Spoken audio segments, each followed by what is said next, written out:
Hello बच्चों, let's read this question. The question says if A, B and C are three non-coplanar vector, then A plus B plus C into A plus B cross A plus C is equal to। तो इस question को solve करने के लिए हमें देखो पहले क्या की कंसेप्ट पता होना चाहिए। देखो यहाँ पे की कंसेप्ट होगा बॉक्स ऑफ ए बी सी।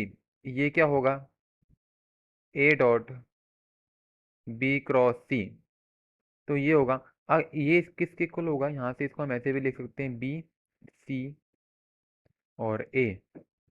इसको क्या लिखेंगे बी डॉट सी क्रॉस ए।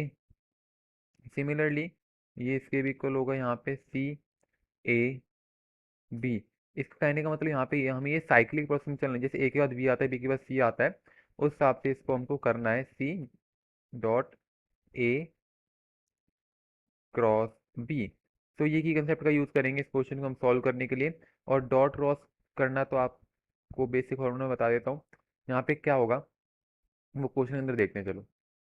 अब यहाँ पे हमें क्या दे रखा है क्वेश्चन में, यहाँ पे है A plus B plus C into A plus B cross A plus C. अब ये है, अब देखो एक कंसेप्ट और है जो हमको पता होना चाहिए। अगर हमारे पास कोई वेक्टर है ए डॉट और यहाँ पे आ गया ए क्रॉस बी, तो ये हो जाएगा ज़ीरो। ओके, क्योंकि परपेंडिकुलर हो जाएंगे तो ज़ीरो हो जाएगा। अब यहाँ पे ज़ीरो क्यों होता है, क्योंकि अगर अंदर सेम वेक्टर है और बाहर भी सेम आ गया तो ये प्रोडक्ट हो जाएगा जीरो। अगर यहाँ पे B dot A cross B आ गया तो बी इसका ज़ीरो हो जाएगा। तो इनको ध्यान में रखते हुए हमको इस क्वेश्चन को सॉल्व करना है। तो इसको सॉल्व करेंगे तो क्या होगा देखो, क्या होगा पहले ये अंदर वाला है A plus B plus C है। अब इनको जब करेंगे तो A cross A plus B cross A plus A cross C plus, अब यहाँ पे क्या हो जाएगा बी क्रॉस सी। ये हो गया। देखो हमें पता है जो ए क्रॉस ए है वो होता है ज़ीरो। अब जब इसको सॉल्व करेंगे क्या होगा A vector plus B vector plus C vector, यहाँ पे क्या बचेगा B vector cross A vector plus of A vector cross C vector plus B vector plus of C vector. अब ये है देखो, अब इसको इससे मल्टीप्लाई करें क्या है ए के साथ मल्टीप्लाई करेंगे तो ये ज़ीरो हो जाएगा।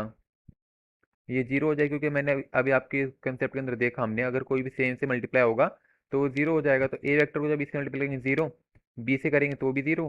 तो यहाँ पे क्या आएगा सी वेक्टर है बी क्रॉस ए प्लस, अब ए और सी है तो ए और सी के साथ करेंगे तो जीरो आएगा। तो यहाँ पे क्या बचेगा हमारे पास B vector dot A vector cross C vector plus, अब ये बी और सी है तो बी और सी के साथ जीरो आएगा तो ए वेक्टर बी क्रॉस सी।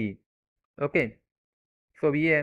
अब जब इसको सॉल्व करेंगे तो क्या होगा, तो ये क्या हो जाएगा box of C B A plus ये क्या हो जाएगा बी ए सी का बॉक्स प्लस यहाँ पे हो जाएगा ए बी और सी का बॉक्स हो जाएगा। अब देखो अब इसको जब सॉल्व करेंगे तो कैसे करेंगे, हमारे पास क्या आया, अब यहाँ पे है C B A plus B A C B A C A B C plus A B C का बॉक्स। अब देखो अब हमें पता है जो ए बी सी अगर साइक्लिक होता है तो वो पॉजिटिव रहेगा। अब अगर हम इसमें ए बी सी के फॉर्म में करें तो क्या होगा, यहाँ पे ये नेगेटिव साइन आ जाएगा। तो यहाँ से अगर देखें तो बी यहाँ पे ए होना चाहिए तो यहाँ पे चेंज हो जाएगा सी ए प्लस ए बी सी। तो ये वाला भी माइनस हो जाएगा A vector B vector C plus, और ये हो जाएगा ए बी सी। अब देखो, अब ये ए बी सी प्लस और ये माइनस, ये दोनों खत्म, तो हमारे पास क्या बचा इसका answer? Minus of B C A. Option देखते हैं अगर ये मैच करेगा तो यहाँ से अगर इसको हम ऐसे लिखना चाहें, बी सी ए को हम क्या लिख सकते हैं? This is equal to A B C. तो यहाँ से जो हमारा ऑप्शन है वो कौन सा करेक्ट हो जाएगा? Option number C, D is the correct answer for this question. I hope you understood well, best of luck.